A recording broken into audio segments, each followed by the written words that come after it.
Halo guys, kali ini kita akan melanjutkan cerita kembali dari manga Kimetsu no Yaiba. Fakta di mana sekarang Shinobu Gojo sudah sepenuhnya berhasil dilahap oleh Ruma. Dan apakah ada korban-korban selanjutnya lagi? Simak ceritanya berikutnya guys. Kali ini cerita diawali oleh Kanao yang termenung dan penuh amarah memandangi kematian Shinobu. Kita lanjut ke Zenitsu. Zenitsu sekarang yang berdiam diri penuh amarah. Padahal selama ini kita tahu sendiri, Zenitsu adalah orang yang penakut dan ceria. Tapi entah kenapa dia seolah-olah berubah 180 derajat. Penyebab apa yang membuat dirinya berubah seperti itu? Tak lama kemudian, Zenitsu merasakan hawa keberadaan seseorang yang dia kenal. Dan dia berkata, "Keluarlah, kau hanya membuang-buang waktuku di sana." Dan suara decitan pintu yang terbuka. Terlihatlah sesosok iblis bulan atas yang bernama Kogaku. Dan ya, inilah alasan kenapa sikap Zenitsu berubah.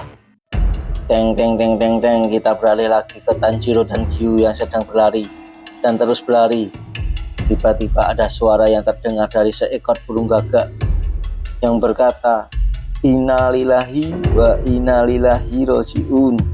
Telah berpulang ke rahmatullah Shinobu Gojo. Sontak, Gyu dan Tanjiro terkejut seakan tak percaya. Hah? Benarkah itu? Tapi seekor gagak telah berkata, "Teruslah berjuang." Kita balik lagi ke Zenitsu yang marah-marah dan mempertanyakan kepada Kogaku, "Kenapa kamu menjadi iblis? Kakek bunuh diri tahu. Kakek bunuh diri karena kamu menjadi iblis.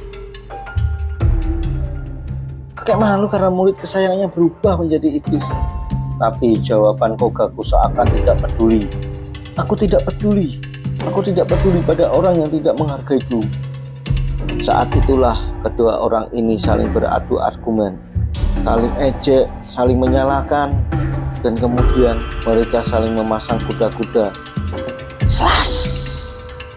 Zenitsu hampir memenggal kelapa Kogaku. Kita beralih flashback sebentar. Saat Kogaku belum menjadi iblis, dia digambarkan terlihat menundukkan kepala pada iblis karena dia merasa tersudut dan hampir mati. Saat itu, si iblis menawarkan kekuatan kepada Kogaku dengan cara berubah menjadi seorang iblis. Dia memberi Kogaku darah dari Muzan, dan itulah cerita bagaimana Kogaku bisa menjadi seorang iblis. Kita balik lagi ke pertarungan Kogaku dan Zenitsu. Saat ini Zenitsu berkali-kali dan bertubi-tubi diserang oleh Kogaku. Kogaku menyerang dengan pernapasan petir. Slash. Akhirnya Zenitsu terpental dan terjatuh dan tak bisa bangkit lagi. Dan dengan sombongnya, Kogaku menganggap pertarungan ini sudah berakhir. Dan dia mengejek Zenitsu yang sedang terjatuh.